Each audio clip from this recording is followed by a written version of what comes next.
Mr. Chairman, and through you to the Minister.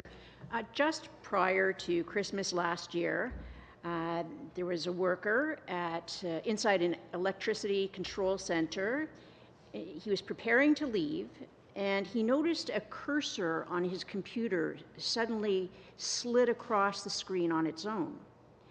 And one after another, circuit breakers were turned on until substations were turned off, 30 in all. 230,000 residents 2 days before Christmas in Western Ukraine with no electricity and no heat. Now, the concern is that this type of sophisticated, planned, synchronized attack could occur in North America. So my question is, what measures are in place to ensure that just such a coordinated attack, or perhaps a more sophisticated one, does not impede our electricity system and all the items attached to the grid that we depend on? Very good question, and I share the concern of members of Parliament about Canada's capacity to deal effectively with cybersecurity issues. The whole issue of our critical infrastructure, as you've referred to, that is potentially vulnerable. The incident in Ukraine, by the way, was a very active topic of discussion at the last meeting of the Five Eyes Allies in Washington a few weeks ago. So it's a matter of international anxiety. There's simply the loss to businesses and enterprises from having their systems hacked and interfered with. That probably cost businesses globally $400 billion last year, and by the end of this decade, that cost is probably going to go up to something over $2 trillion US per year.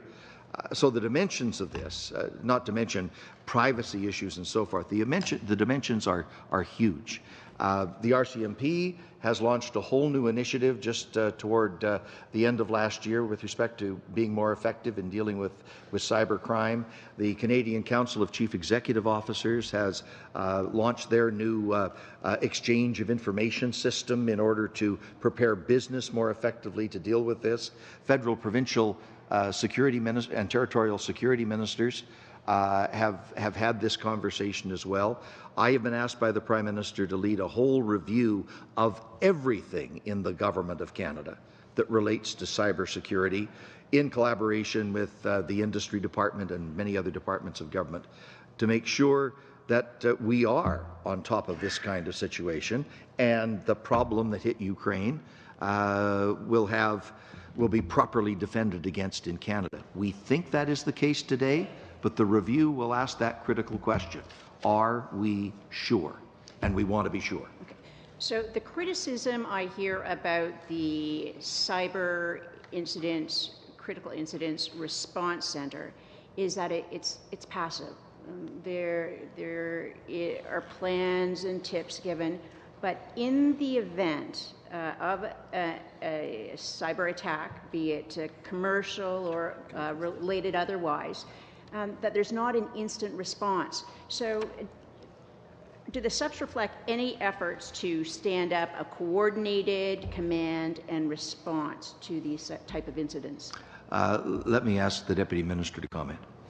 Thank you, Minister. The CERC, the capacity that we have in public safety, which, by the way, is co-located with the Government Operations Centre, which ultimately, if we're successful in relocating, would be helpful.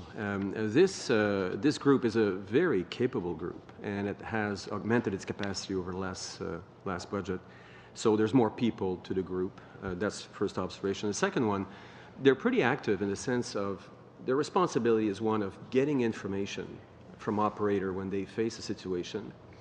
They keep literally a laboratory of viruses that they study, understand, and they're very quick at disseminating this information to other constituents in Canada for them to take action to protect themselves. So they are at that pivot point between government information flowing to them from inside or outside, and passing this information back into the industrial sector of Canada. So, this is one of their key feature, their key role. Now, we want to be able to work more closely with the industry. So the industry is giving itself a similar capacity, and it's all about information sharing. It's all about the speed of the information sharing so that people can then take action to protect themselves. So that's, and they have now invested into tools where this response will be automated. We've made investments, and instead, therefore, in relying only on individuals passing on the information, there will be an automated system whereby this information will be fanning out in Canada. So, progress has been made, but I'll tell members of the committee, the cyber file, unlike other files, if you wish, is always evolving. And it's a little bit like all your devices that you have, which have new functionalities and new applications. Well, all that reality, which is quickly moving, is also moving on us. So I'm tempted to say we're all only as good as we are, and therefore the idea of carrying out a comprehensive review of our cyber strategy is a very timely thing. The strategy is not that old, but the file is moving so quickly, it's time to step back, see where we are, and carry out actions where we think we may have weaknesses. Thank you very much, Mr. Gallant. Could I just, Mr. Chairman, ask if every member of the committee has changed your password today? Okay. Supposed to do it frequently. Thank you.